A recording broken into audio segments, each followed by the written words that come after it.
Hi guys, আমি এখন দাঁড়িয়ে আছি যেই বাড়িটি ভেঙে চলে গেছে নদীর গর্ভে, ঠিক সেই বাড়িতে। আপনারা দেখতে পাচ্ছেন বাড়িতে অলরেডি অনেক বড় একটি ঘর রয়েছে। এটা অলরেডি ভাঙে নাই, ভাঙার উদ্দেশ্যে বা খুলে ফেলছে। এই ঘরটি যদিও খুলতেছে। তো এখন আমি যেখানে দাঁড়িয়েছি সেটা উঠান, বাড়ির উঠান। এখানে যেই ভাঙে বাড়িঘর, এই যে আপনারা দেখতে পাচ্ছেন আমি ঠিক বাড়িঘরের ভিতরে। তো এখানে আপনারা দেখতে পাচ্ছেন আজকে যেই নদী গর্ভে চলে গেছে যেই বাড়িটি, সেই বাড়িটির ভিতরে এই বাড়িটিও ভাঙার ঠিক কাছাকাছি, নদীর একবারে ঠিক কাছে। তো আমি আপনাদের দেখাতে চেষ্টা করবো। এখানে অনেক জনগণ এসে এলাকার লোকজন এসে উপস্থিত হয়েছে। তো আপনারা দেখতে পাচ্ছেন এই বাড়ি যে কোনো মুহূর্তে হয়তো ভাঙতে পারে, আল্লাহ যদি না করে।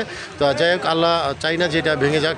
হচ্ছে নদী গর্ভে যারা বাড়িঘর ভেঙে যায় তাদের খুব মনে কষ্ট এবং অনেক ক্ষয়ক্ষতি হয়ে যায়। তো আপনাদের এটুকু বলবো যে আজকের যেই বাড়িতে আছি সেই বাড়িতে আপনারা দেখতে পাচ্ছেন যে উঠান দিয়ে আমি হাঁটতেছি। তো আমি বলবো যে ঠিক এই বাড়িটার আরেকটি ঘর বা আরেকটি বাড়ি এই চলে গেছে নদী গর্ভে। তো এখানে অনেক জনগণ এসে উপস্থিত। আপনারা নদী গর্ভে যে বাড়িটি চলে গেছে ঠিক এই গর্তটা আমি দেখাতে চেষ্টা করবো। ঠিক আমার পিছনের ঠিক এই অংশটা। তো এই অংশটা অলরেডি ভেঙে নদীর গর্ভে চলে গেছে। তো মাঝিরঘাট, যে শরীয়তপুর জাজিরা মাঝিরঘাট নামক এরিয়া, সেটা হচ্ছে আপনার এই আমার পিছনের সাইড আপনারা দেখতে পাচ্ছেন। দেখাই জিও ব্যাগ ফেলে অলরেডি এখানে ভাঙন প্রতিরোধের জন্য চেষ্টা করতেছে।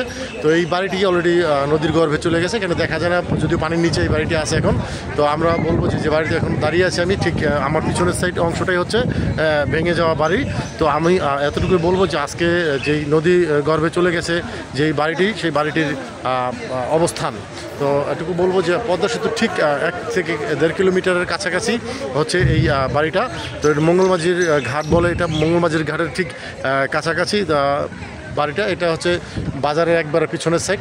এটা ভেঙে অলরেডি পানির নিচে চলে গেছে। আমরা ঠিক দাঁড়িয়ে আছি, আমি দেখতে পাচ্ছেন যে আমার পিছনে কিন্তু ভাঙন। তো আমি এখান থেকে সরে যাচ্ছি। তো যাই হোক, এখানে জিও ব্যাগ ফেলে ভাঙন প্রতিরোধের চেষ্টা, সরকারি লোকজন এসে উপস্থিত। এখানে পানি উন্নয়ন বোর্ড থেকে অনেক কর্মকর্তারা এসেছেন। তো আপনারা দেখতে পাচ্ছেন অলরেডি এই শিপ দিয়ে অলরেডি অনেকগুলো জিও ব্যাগ ফেলেছে।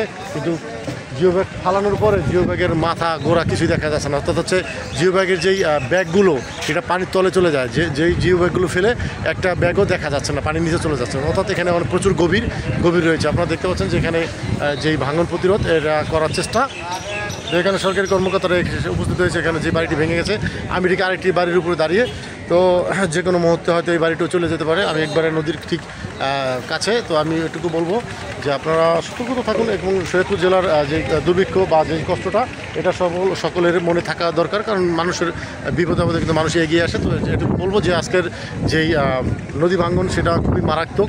এটা যদি আরও চলতে থাকে তাহলে এই গ্রামেই থাকবে না হয়তো এক সময় দেখা যাচ্ছে। এই জন্য বলবো যে যারা আছে যতটুকু পারে আমরা সাহায্য সহযোগিতা করি। আর এবং সকলে মিলে যেই সরকারি লোকজন এসেছে তাদেরকে আমরা ধন্যবাদ জানাই যে এখানে এসে জিও ব্যাগ ফালানোর জন্য। তো এখানে আপনারা দেখতে পাচ্ছেন আমার পিছনের অংশটাই হচ্ছে এটা যেই নদী, পদ্মা নদী, ঠিক পদ্মা সেতুর 1 থেকে 1.5 কিলোমিটারের কাছাকাছি। তো যাই হোক, আজকের মতো বিদায় নিচ্ছি। ভালো থাকবেন, আশা করি ভালো থাকবেন সকলে। ধন্যবাদ।